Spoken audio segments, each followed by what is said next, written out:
دنیا میں اگر کسی کلام کو کلام خالق سے کمتر اور کلام مخلوق سے بالاتر کہا جا سکتا ہے، اور اس کے مفاہیم و مطالب کے بلندی اور برتری کی ضمانت دی جا سکتی ہے، تو وہ صرف مولا کائنات امیر المومنین کلام ہے، جنہیں سرکار دو عالم نے مفاہیم ترجمانی کے اعتبار سے لسان اللہ اور احکام و حقائق اسلام کی توضیح کے اعتبار سے باب مدینۃ العلم قرار دیا تھا۔ امیر المومنین ہی کے کلمات و ارشادات کے ایک مجموعے کا نام نہج البلاغہ ہے، جو بجا طور پہ فصاحت کا ایک اسلوب اور بلاغت کا ایک مخصوص نہج ہے۔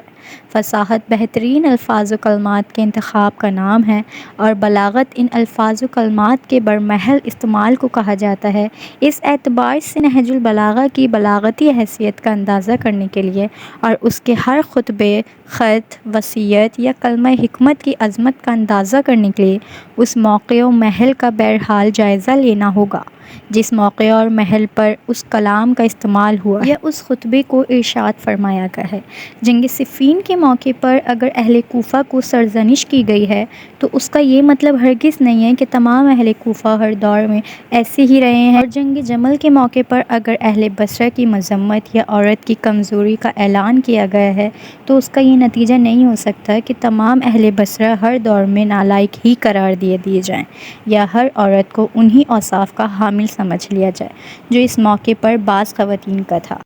سید شریف نے مولا کائنات کے ارشادات کا بڑا دقیق مطالعہ کیا تھا جب اس کے مجموعے کا نام نہج البلاغہ رکھا تھا، اور قاری کو اس نکتے کی طرف متوجہ کر دیا تھا کہ جس طرح قرآن مجید کے حقائق کا اندازہ کرنے کے لیے شان نزول کا معلوم کرنا ضروری ہے، اسی طرح ہر بلیغ کلام کے نہج بلاغت کو سمجھنے کے لیے اس کے کلمات کے محل استعمال کا جائزہ بھی ضروری ہے۔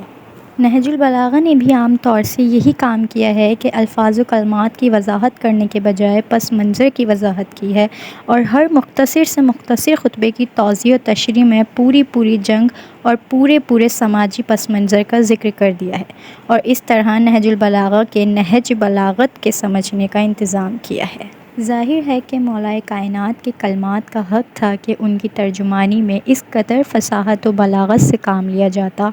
لیکن مسئلہ کلام کی بلاغت کا نہیں ہے، مسئلہ کلام کی تفہیم کا ہے، اور ایسے مواقع پر انسان کو سادہ زبان استعمال کرنا ہی پڑتی ہے، جس طرح مولا کائنات کے ان خطبات میں کیا گیا ہے جن کا تعلق تخلیق کائنات کے فلسفے کے بجائے عوام الناس اور امت اسلامیہ کی زندگی سے تھا۔ جس طرح قرآن کریم کے بے شمار تراجم کے بعد اس صدی کے آخری عشرے میں ایک جدید زبان کے ترجمے کی ضرورت تھی، جس کا اعتراف صاحبان ذوق سلیم نے انوار القرآن کی اشاعت کے بعد کیا ہے، اسی طرح اس صدی کے اختتام پر نہج البلاغہ کی ایک جدید ترین شرح کی بھی ضرورت تھی، جسے ادارہ تنظیم المکاتب العالم اسلام کے سامنے پیش کر رہا ہے۔